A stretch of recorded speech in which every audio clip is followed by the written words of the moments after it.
they're choosing you because, you know, they say they like what you do, but it never, ever, from my experience, is that simple.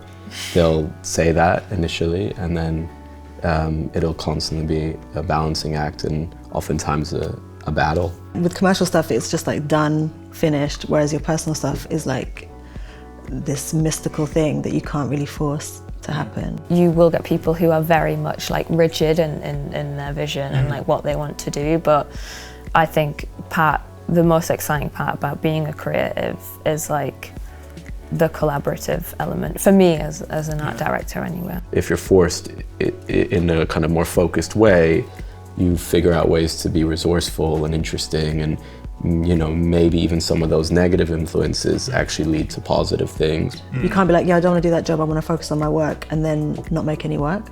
Because that can happen. You can be like, oh no, I haven't got time for this, I'm doing my personal projects. And then nothing comes out of your personal project.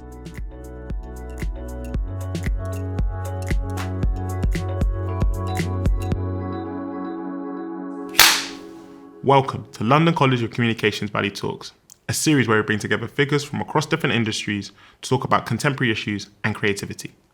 Today, we'll be sharing our thoughts on cinematic realities, the connection between photography, identity, and building a world on screen. Right now, I'm around esteemed panel of guests. So, Juno, who are you and what do you do?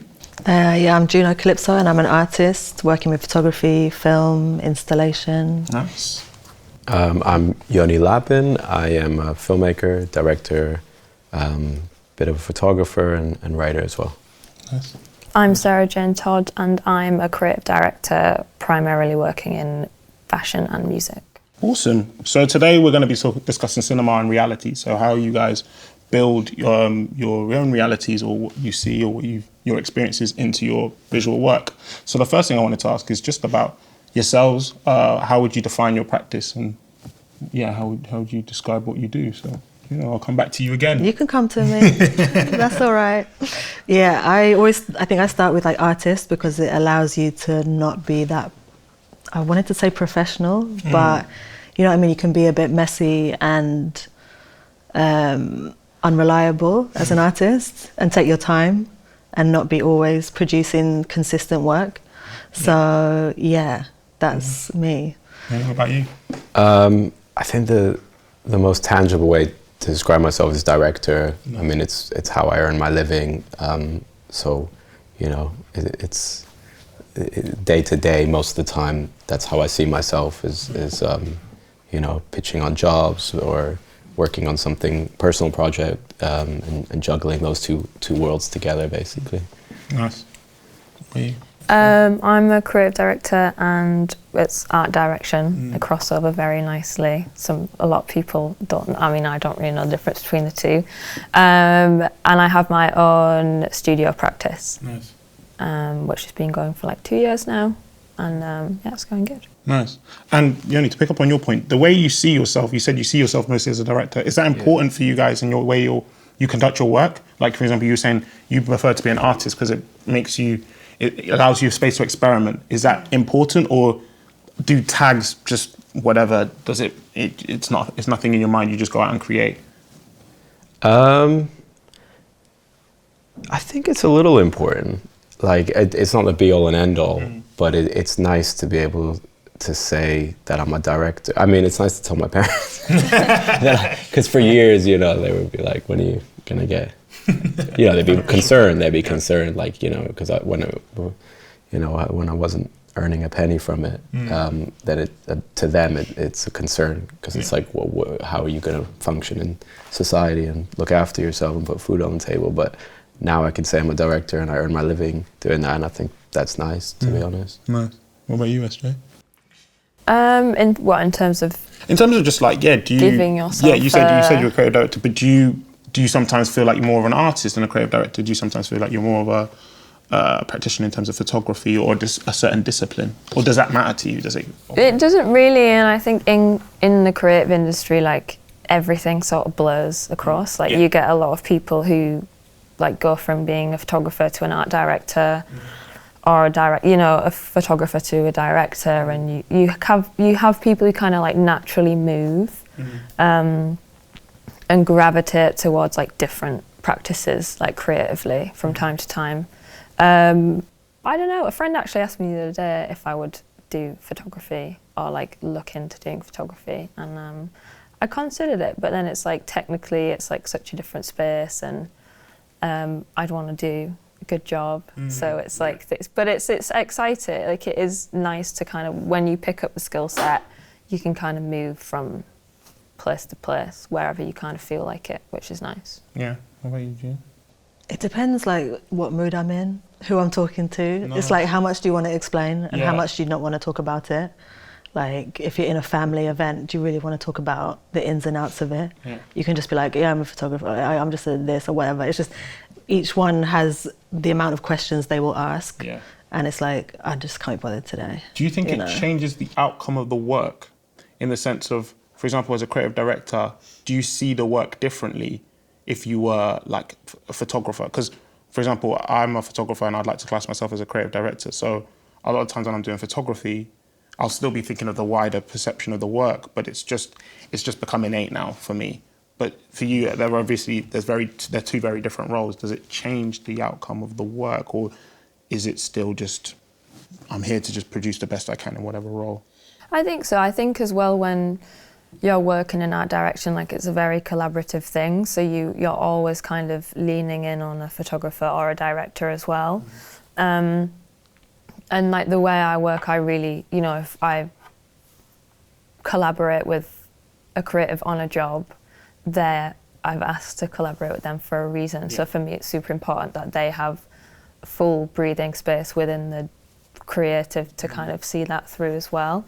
So I kind of like the unknown element of it a bit. Like I don't ever like to kind of constrain things too tight. And you kind of have that organic creative freedom within it from both sides. Yeah. What about you? That's cool to hear that, because it's like refreshing, because I think about myself very differently, but it's nice to hear that there's that option. Like for me, I'm somebody that needs focus to do anything. Otherwise, if I'm left to my own devices, I will do nothing and daydream all day. So knowing I have this role to do and people are relying on me for this particular role, I think it's quite liberating for me to keep things simple. So that's like what gets output out of me. But it's cool. Like I wish I was more like that. You do get some art directors, and I think sometimes they can get quite a bad rep because they are very, I mean, I don't know what your experiences are of working with them, where you will get people who are very much like rigid in their vision and like what they want to do. But I think the most exciting part about being a creative is like the collaborative element for me as an art director anyway. Yeah, 100%. What about you, Juno? Considering you're quite elaborate on your sets from what I've seen of your work. Kind of, yeah. I feel like I'm in two different worlds. Like my own work is not collaborative. It's just me on my own. And yeah, it's a lot of daydreaming and all of that. And there's no one breathing down my neck except for me and all of that. But then, yeah, doing a commercial job is a bit more like, oh, this is a job. Yeah. Like, oh, there's deadlines and I have to do it. Yeah. I don't know. I'm still working it out. Aren't we all? Yeah. Can I pick you up on that point, or can I pick your brain about that comment? So like the commercial space, Jude, and your own space, how do you navigate that as a photographer, director, creative director? You obviously have your own visions, but client is clients, and that will also come with things that you have to do and things that boxes you have to tick, let's say. Yeah. How do you navigate that space? I feel like you don't have to do anything. Like you can turn down whatever you want, but you're kind of expected to be doing something really good instead. You can't be like, yeah, I don't want to do that job, I want to focus on my work, and then not make any work. Because that can happen. You can be like, oh no, I haven't got time for this, I'm doing my personal projects. And then nothing comes out of your personal project, and you're like, well, that's that then. So, but you can't, like with commercial stuff, it's just like done, finished, whereas your personal stuff is like this mystical thing that you can't really force to happen. 100%. What about you, Ian? How have you found it? It's like a very sadomasochistic life. Like you want to basically make uncompromising work that you believe is the way something should be. But in order to get paid, you have to work with other people that have their own opinions and their paying you to do it, and they're choosing you because, you know, they say they like what you do, but it never ever, from my experience, is that simple. They'll say that initially, and then it'll constantly be a balancing act, and oftentimes a battle to kind of strive to get still your vision across in a way that you're comfortable and happy with. And it's you take it day by day. I've learned every project comes with its own unique spin on that, on some version of that, if it's a commercial project. And even artistic projects, you know, even music videos where you're just dealing with the artist, they might have a vision, and the label might have a vision, and managers might have a vision. And I'm sure I'm just now starting to get into the long form stuff, but I'm sure that has its own version of that too when you're dealing with producers and studios and all that. So I think everything is, you know, this is the reality of the world that I mean, at least from my perspective, I have to live within the confines of that in order to survive.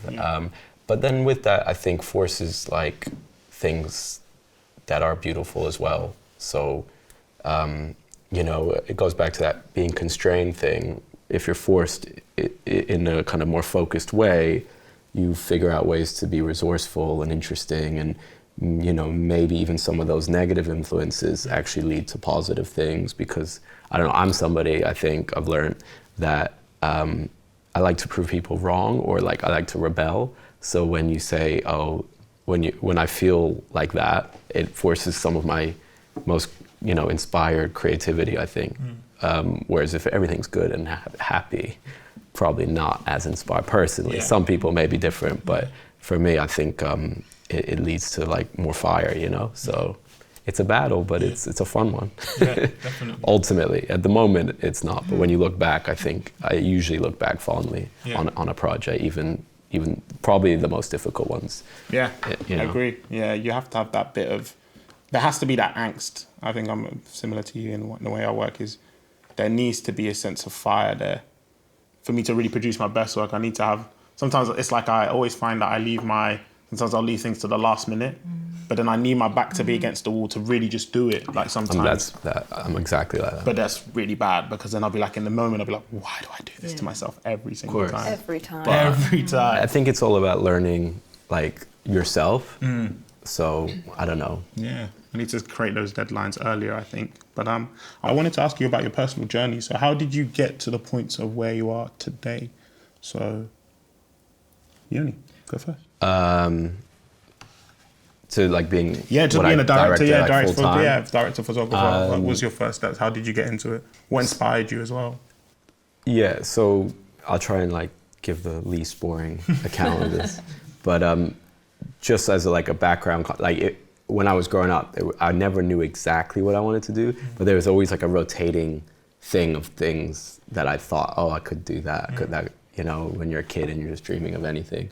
And being a director for some reason was always one of them. But then like there would be years where I never thought about it, and I like never took myself seriously to be it, because it felt so unreachable. And no one in my family does it or anything like that. So it, you know, there didn't seem a clear path. And ultimately, what became my number one obsession, probably still to this day, is music, and that's what I kind of, as a result, knew the most about in a way, and just music and music culture and that kind of thing. And I started working in that through a lot of, you know, kind of domino effect things happened, you know, started DJing, started getting internships at radio stations, at media places, and then I eventually got a job at a record label, and then they needed somebody to direct a music video, and then I volunteered, and they gave me a 7D, and as soon as I did that first one, you knew. Basically, even if I didn't know it at the time, something changed. Like looking back, definitely, I'd never taken to something that passionately before, and frankly, I didn't feel as good at anything else. I wasn't talented at music as much as I wanted to be. I'm good at hearing music. I'm not good at making it. I tried. It's not me, unfortunately. If I could sing or anything like that, that's what I would have done, 100%. So I just carried on with it, because it was like a way for me to be close to what I love, and sort of capture it without, and people wanted me to do it. So I started directing music videos for friends, putting like independent artists and stuff like that. And then eventually I just decided to take the risk and quit my day job at the record label and go full time. But it took years before from that happening to like actually being able to do it full time. It was definitely hard. It wasn't easy. Yeah, of course. Still hard. Of course. What about you, Esther? Mine was a bit of a strange one. I was like, at school, I was never that creative. I mean, I'm very bad at anything to do with art. I don't know, it was kind of like, was never really like creative opportunities presented where I went to school and things like that. And it was like an art college down the road, which I wasn't really aware of. And then just from being like social and where I'd go out when I was younger, I met friends, and like a lot of them were at this art college. So I kind of just like dropped out of the academic college I was at and like moved there just because all my friends were there. And I kind of like didn't really there was a graphic design course that I went on because I somehow got in, and just was like, what can I do that I might be good at or have any interest in? And I messed around for quite a bit until and then one time my tutor just like absolutely bollocked me and was like, if you don't step it up, like you need to leave. And from that point on, I just like snapped out of it and just got on with it. And then I kind of, through uni and stuff, just naturally, but it was at LCC actually where on the course that I did, we kind of did like the live, I can't remember what it was called, but we went into the industry and did like the live practices. Yeah. And I just like gravitated towards like this art direction studio where I like interned for like 3 months, and I just like really enjoyed it. So then I moved house like the other day, and I actually found like all the kind of writing and stuff I had to do about that experience, and just like reading back to like 10 years ago of like my experiences, and like what I found when working, and it was just so crazy to see it. But I was there, and then I kind of just like started applying to like work for some magazines, and then I went in to work at Show Studio, which is like a creative studio. And it was more just through word of mouth, like the friends and the people I was meeting in London, they just had like connections at places, and I just kind of like tried to, see if there was any opportunities there. And I never really set out to do this like at all. I didn't even know it was a job or a career. And then I just started into like working in studios, and I think I worked in studios for like 8 years, like back to back. So, but it was kind of like I was working on these huge clients and these really big like commercial jobs, and where you have like so much freedom in terms of like what you can create, because there's big budgets and that you can work with the best photographers, directors, etc. But there was one point where I stopped, and I was like, all the work I'm creating is like someone else's vision, like, and the people I worked with and the creative directors I work with, like I learned so much from. But then one day I just got to a point and I just kind of removed myself from all the studios, and I was just like, that's when I pushed myself to just do it myself. And it's kind of, now I have the studio, and that's how I got there. Nice, awesome. What about you? I don't know. I've got like 2 big things going on. I've got like the regular story where you're like, I went to LCC and then I did this and then I did that, which is interesting, especially like for students wanting to know. But then you think, I don't know, as everyone was talking, I started thinking about like life and like how do you end up in what you're doing, and is it just because you closed other doors to begin with, like how you don't know what you're going to end up doing. And when I was like small, like I wanted to be like an actor, and then you're like, oh, I'm too scared, door closed. And it's like, oh, I want to be like a singer or something, and then you close that door, and then you're just a weird little kid who's like, well, I guess I like to draw. And then you're like, well, I guess I'll just have to be an artist then. Like, so there's something in that though. I think there's something in the like, point of like you look at someone and then you kind of sift your way as you're getting towards. So like For me, it was Kanye. Kanye was a huge example for me. And I was also swimming closer towards him. The doors of becoming a rapper was never like, from where I'm from, no one raps. So I ain't gonna be a rapper. But then you start to realize, as you're swimming closer, you're like, oh, there's so many more avenues that lead towards him being him. Yeah. That's around him that you don't know. Process of elimination. Exactly. Yeah. So there's something in that. And you think, oh, thank God I didn't do that as well. Because, I don't know, you just don't know. What was that film that just came out? Everything, Everywhere, All at Once. Yeah. Where it's like, what could your life be? What could it be? Oh and my now God, that stressed me out. Yeah, it's like, that's what I always think about, it. like, is this what, because everyone talks about imposter syndrome, but maybe it is just like, I don't know, I just chose this door. This is the door I'm in, and I can't back out now, really. Or it chose you. Or it chose me. You know, I don't even know. But then to go back, if you say you're an artist, doesn't that give you the ability to pivot? So you don't have to back it's a good out, one, but you can open anything. more. Yeah. Your house isn't just one room anymore. you It's can like a literally do 4-bed anything. with like a nice living room. Yeah, you can circle around it. Yeah. You can do a little extension. Yeah. But still, how did? Then once I decided, okay, this is the door, the creative life. It was like painting, drawing, whatever. Then you get just told by teachers, no, you're not good at this, and they chucked me in photography because they were like, that's the easy course. Oh. Apparently, like they were like, they said to me, they were like, you need to be spoon-fed ideas, and that's what photography and media is. They give you a brief and you do it. They're like, you're not cut out for like coming up That's with your what own someone stuff. said. Oh yeah. But I'm glad they did, because then I found like that I was good at it and that I liked it. So do you think they did it for your benefit? Yeah, I guess so. I guess like you said, like when people like sort of proving people wrong as well, that helps a lot. It's always fun. Yeah, it is fun. And then it just becomes like a game of like, how good can I get at this? And like, and then after uni, like applying to so many competitions, it is just like a little computer game of like sending your work everywhere and just seeing what happens and then climbing.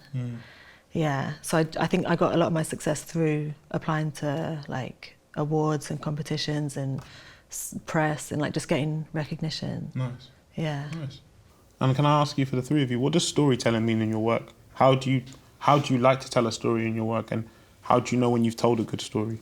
Yeah, I don't know. It's funny, I'm still figuring that out, because like when I first started, it was actually like a criticism I'd get a lot from the people in the industry I was working in. So when I started doing music videos, my instinct was always to break away from like the cheesy music video story. You know, when they try and tell a story in a music video, especially back when I started, it was just the norm to do that. And it always felt really contrived to me. And I knew like immediately that I didn't want to do that. I wanted to do something more like slice of life-ish, right? Where I'm just showing, this is the world I see it, the way I see it, and try and break away from faking that. Yeah.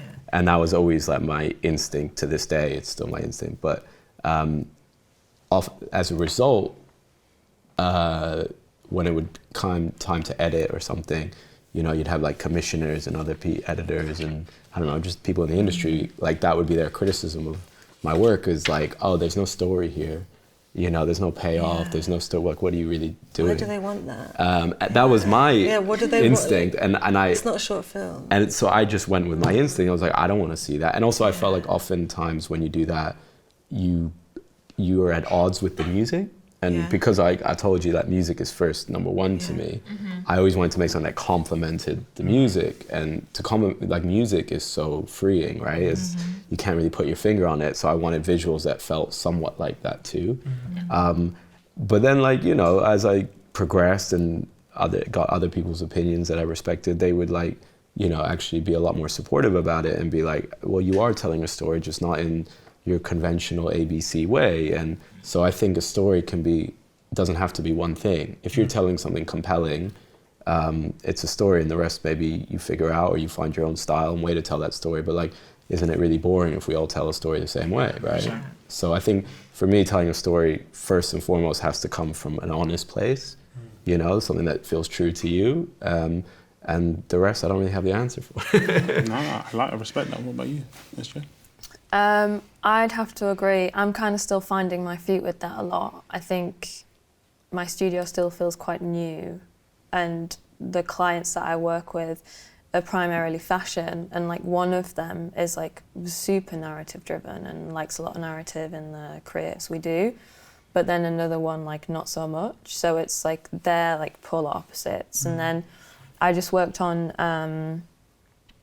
my first like big sort of music project as well, which kind of spanned like across 2 years, and with that we made like a short film, and it was like a 20-minute long film across like 3 music videos. And I do agree, like that creatively was incredible, but then, you know, we worked with a film director, and the film director did the treatment, and the work that came of it was really, really great. But it's like these are all, everything feels so new and so varied that it's kind of like visually for me, like again, as an art director, rather than necessarily being like an image maker myself, it's everything sort of differs like so much. But I guess putting out the sort of style I like in a way is taking on the jobs that I really want to get behind.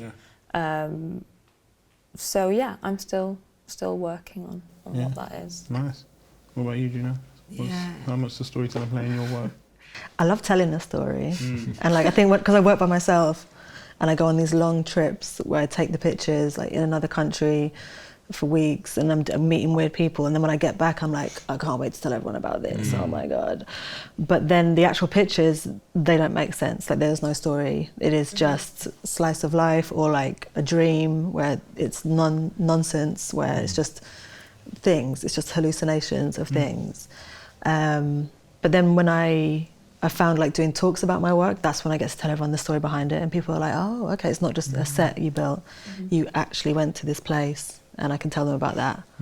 But I don't think it's that important to put it in the work. But I've just started doing more like film, music videos and stuff, and yeah, I have found that they want a beginning, a middle and an end, and it's like, I don't know, like it doesn't have to be that way.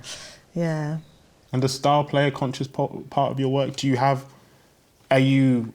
When you do pieces of work, is it important to impose your own style, or are you molding your, are you malleable in a sense? Are you molding your style towards the work presented to you, or the idea or the project presented to you? I don't know, I feel like if they come to you, they want your style. And it's like, and then if you give them something, I don't know, or then if they ask for something else, it's like, then why did you come to me then? Yeah, like, it's true.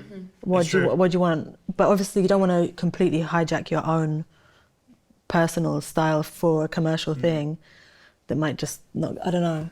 But then I'm kind of in the middle of like transitioning, like wanting to change it, because you might think you have your style and you think, wow, I'm so original. And then you realize you were just part of a time. That was just that time. You were completely influenced by something.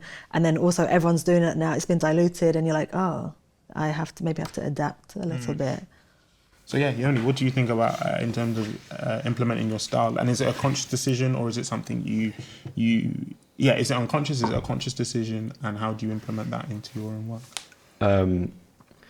First of all, you ask a lot of philosophical questions. You know what? I'm a deep thinker, man. Yeah, so I think they're very hard to. Yeah, I'm sorry. Finger on. I think personally for me, that's the way I think. That's the beauty of art, because I'm an only child, so I spend a lot of time on my own. So a lot of the way I create ideas is just spending time on my own and thinking and thinking and thinking. So I kind of like to uncover whether, is it just me? Am I just thinking about this? I relate.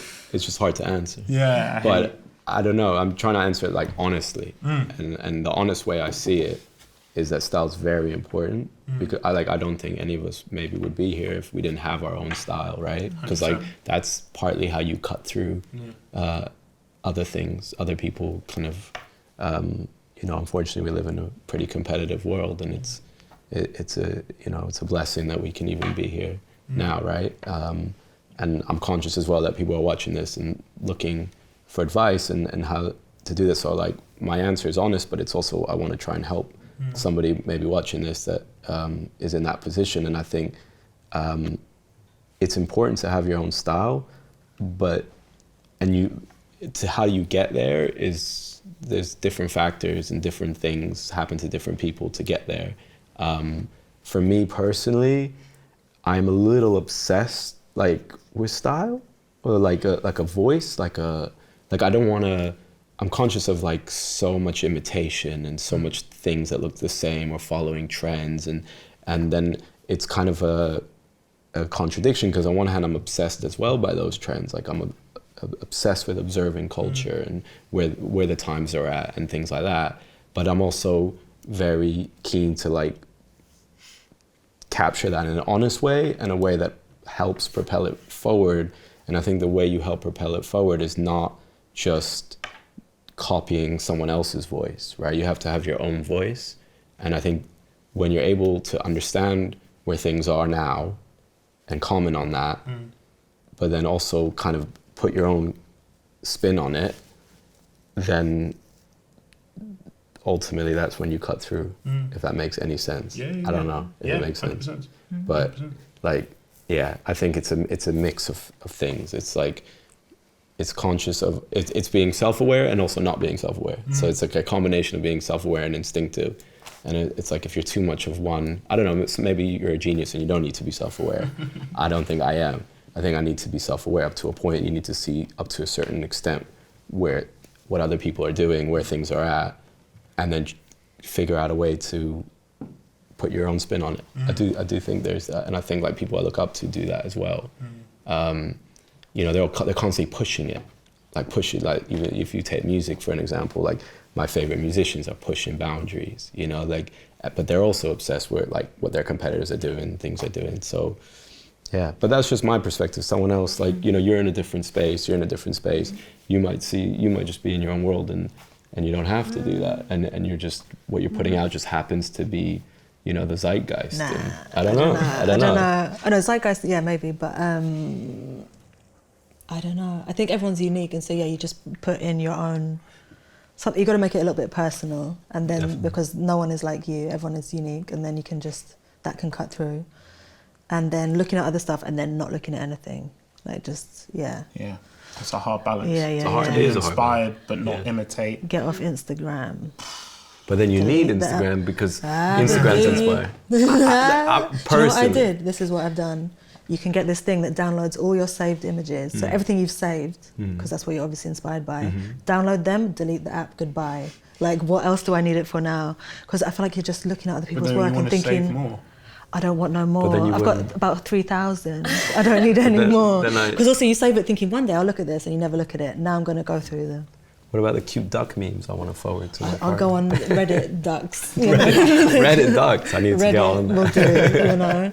Well, Yeah. in terms of Wait, style. so you don't use it?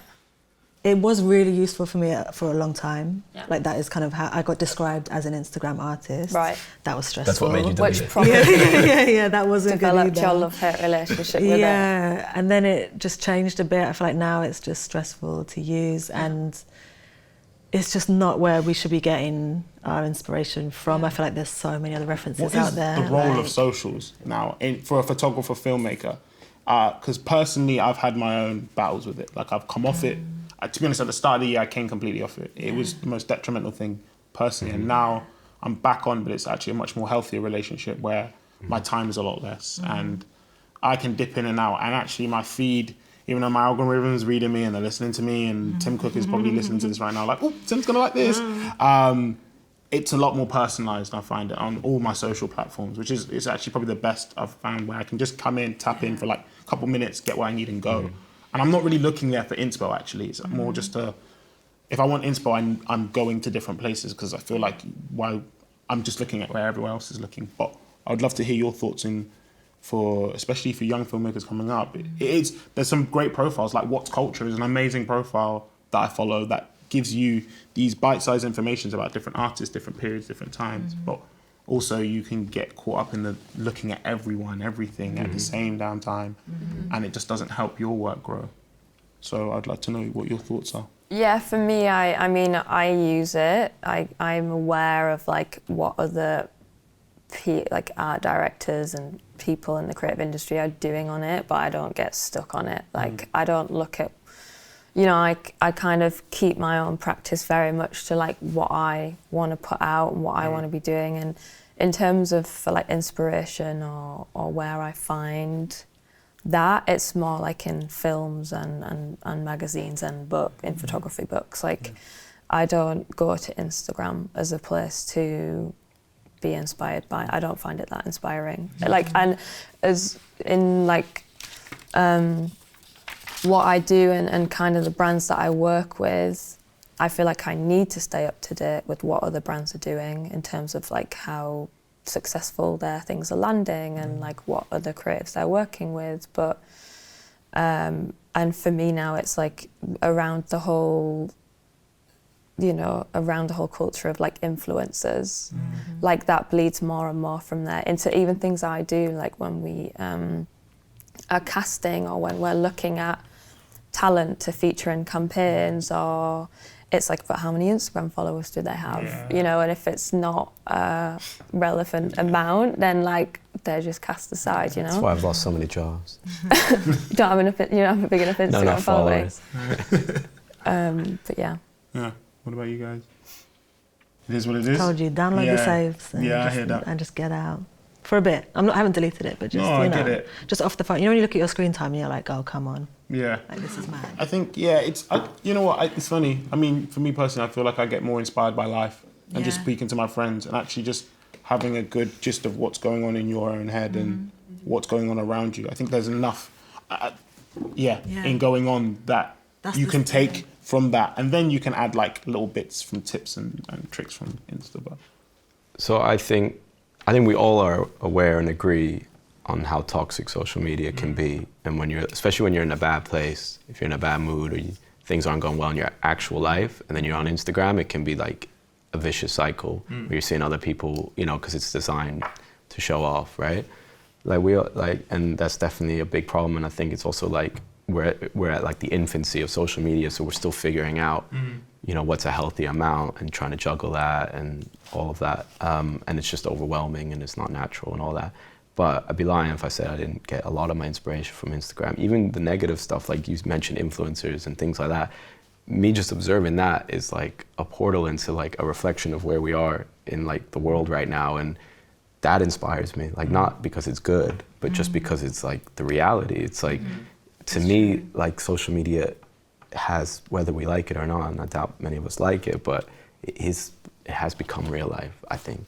Like I remember like when I was growing up, like I'm in this in-between, generation where I remember life before the internet. And I remember like if you wanted to go out, you go to a club night and you meet like-minded people and you'd have like a crazy night, and that's how people would, like-minded creatives and other people into the same thing would meet.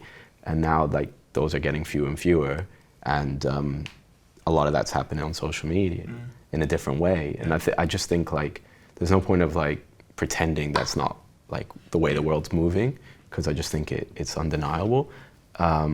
So I don't know. And then I'd also, if I'm gonna like, because we've been shitting on social media, so on the positive side, like a lot of my work, like I wouldn't have been able to do without social media. Like so many people I've met, collaborated with, casted, I've got from just, clicking on Instagram, DMing, and I wouldn't have been able to do that. Like I don't even know if I would be able to be the kind of director I am pre like the internet, social media. I don't think so. Like I think, so I owe a lot of it to that, a lot of references.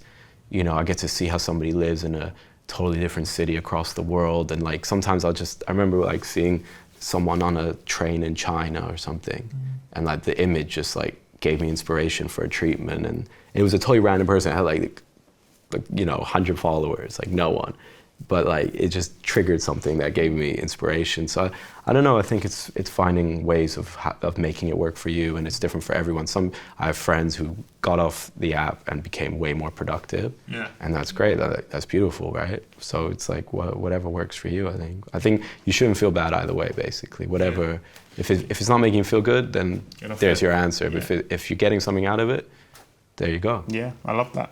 Yeah, you have to think about both sides when it comes to socials. Yeah. But I wanted to ask you guys, favorite projects that you've worked on thus far? Could be personal, could be commercial, and then also your proudest moments in your practices.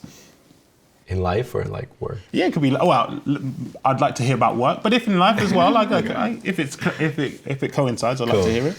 Proudest moment was getting married last year in lockdown. No, not really. Thank you. proudest moment in work. Can I give a recent one? Because like it's too broad a question. Like, I don't know. I'd have to rethink. But recently, this is like very random. But you know, like we live in a world where like a lot of people they don't say what they really feel, or it's superficial, or they're being nice to you. They don't want to hurt your feelings. But like, so I have this weird obsession with like vintage watches. Okay, it's like a little side hobby. And every now and again I'll go to like Hatton Garden, and there's a few people like old guys who like been dealing it with decades, and I'll just I'll spend it if I have a free day. Sometimes that's like my relaxation, is I'll chat to them. Nice. And I built up like a bit of a friendship with like one of them who's like, you know, probably in his 60s, late 60s, and he's like been around, you know, it has nothing to do with film or anything, but he knows film. Like he actually is a big fan. Like his favorite film, we were talking about John Huston the other day, his favorite film, Maltese Falcon. Like he, you know, he really knows his stuff. And he's known me for a few years, like before like I really started working. And so he's seen like the progression from this like totally like non-industry way. And the other day, I had an ad on TV, and I told him about it, and I showed it to him, and he goes, "Oh, I saw this on TV."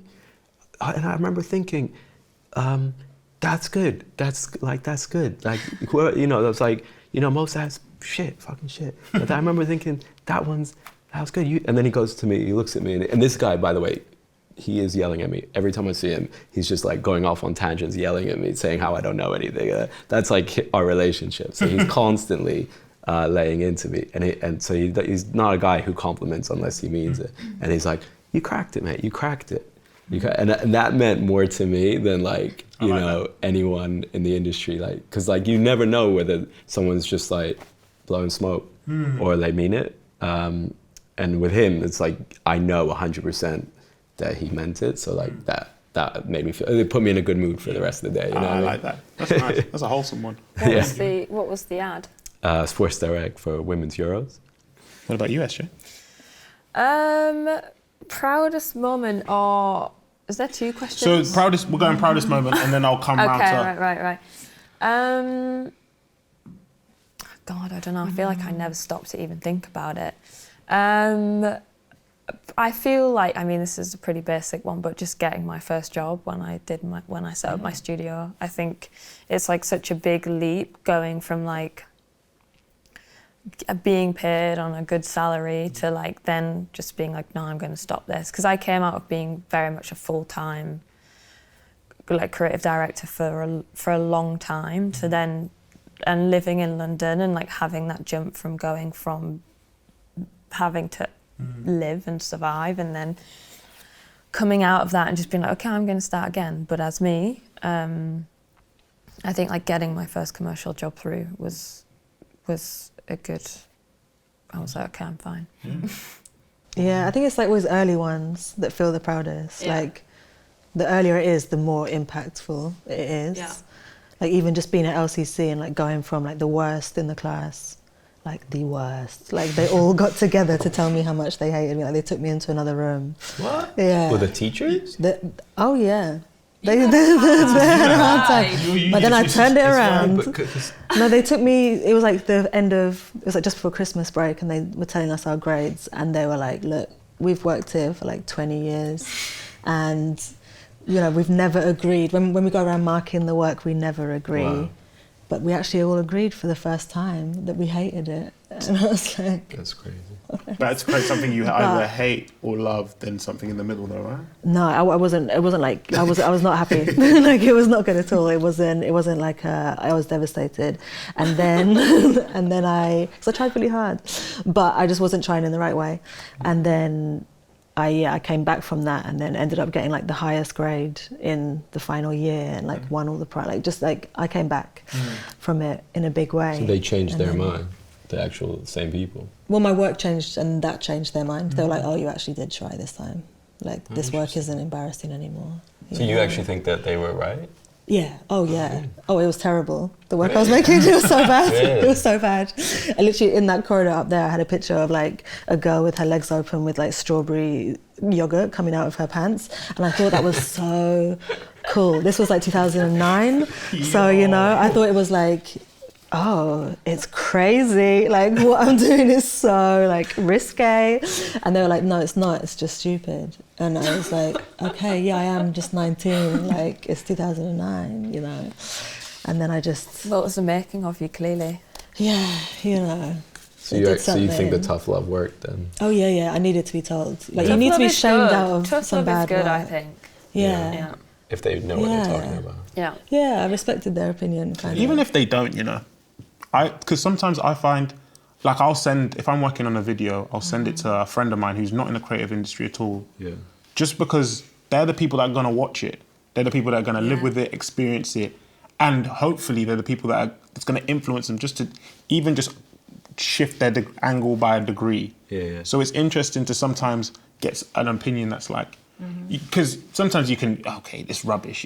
They didn't give you anything constructive, but sometimes they'll be like, you obsess over the orange in the back of the scene. You'll be like, this is not, and they'll be like, I preferred if it was blue. Yeah. And actually, you might not change it, but you're like, oh, I can actually see why you said that. You know, it doesn't actually add anything. So sometimes I find that. Do you find that? You know, I mean, it's up to you to interpret what someone says and how valuable it is. Yeah. So ultimately, if it's helpful, it's because of the way you've seen it. Yeah. What do you value most in the people that you work alongside and with in a project? Like, what do you? Yeah. So personally, for me, directing is like realizing that everyone's better at you at their job. Yeah. And then you're like harnessing them to make what you want to make. And I really enjoy that. Like, so I'm in a very collaborative thing. Like what I'm doing. Like the only time I really have where it's like I'm just on my own, and I also cherish that because I like that, is when I'm coming up with the idea and writing the idea, and I need that. But once it's agreed that it's going to be made, then it becomes about the team effort, and that's like everything. You live and die on that, on how good. So like, I believe like most of my job is finding people who are just incredible and better, and that will teach me in that area. You know, better cinematographer, better editor, colorist, cast that just blow you away, and you just come in little bits here and there to make sure it's on track. That's what I think my job is. What about you, June? I don't know, I've been lucky that from going from by myself and worrying about working with people, and then I went into a big commercial job where it was like 100 people on the call sheet. And then actually, when everyone's really good at what they do and they're really passionate about what they do. But it's true, because the thing that stresses me out is like, you know, when you're on a job and you see someone who's a bit bored, or like they're a bit like, and you just feel like, oh no, they don't want to be here, or like, oh, they're not enjoying it, and like, or they're like, or I've been on jobs where I was more just like a set designer, and everyone's all like fake on the set, and then they go outside and have a cigarette and they're like, oh, I hate this, this stupid director, I hate this job. And you're like, I don't want that to be like that. But then when I've been on a team, I've had people that are just honest and actually like just nerds about what they're doing. So they're not just like, oh, yeah. I need that. What about you, Esther? Yeah, I think it's the same kind of thing when you find people who are like genuinely passionate about what they do.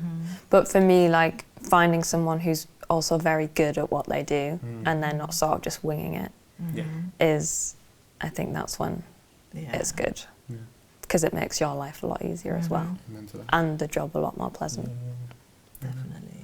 And I guess lastly, guys, is the question I'd ask is, what would you tell your university selves? So if you could put yourself back into the shoes of leaving university, if you could meet that person, what would you say? What advice would you give them? Well, yeah, I was saying I found this like summary of what I took from university in my last year the other day, and I was reading through it, and like I think there was one thing and I wrote in there, and it was just like, I've received some of the most stressful emails in my life and I hope never to receive them again, and it's just like that was just the start. But I think for me would be like, if you're going to go into this role and you're going to do this job, like boundaries. Because I feel like sometimes I give too much of myself to jobs and clients, and then it's hard to pull that back. And also like just creatively, you know, I think there's a fine line of like, especially if it's a commercial thing, like how far you push it versus, but I think also like really standing firm with that most of the time as well, to get the most out of the jobs and things you're doing. Yeah, 100%. What about you, Juno? Keep as many contact, I don't know, you will basically lose everyone after you leave unless you really make an effort to keep in touch with everyone, and not just the people, like the resources, or even just like the technician or someone, all the people that help support you and make that work in uni could easily just disappear, and then you're just out on your own. And so you need to have that like feedback and support and everything. So yeah, keep in touch with everyone. Yeah. Mine would be, get on with it, life is short. I waited too long. I should have, I'm the odd one out here. I didn't go to LCC or film school or anything. I did a completely different course, and I don't regret it. Like, I think everything builds experiences, and you got to look at the positive of that. And you know, I guess I'm a more well-rounded person for all the little turns I took. But even today, like, I think I procrastinate too much, and I could just get on with it. And I never regret actually going for something. But if you don't go for it, then you're not gonna go to that next step. So you know, the sooner you do it, the happier chances are you'll be. Awesome. Thank you very much, guys. Thank you very much for your time. Thank you. Thank you, guys. This is LCC Value Talks. Take care.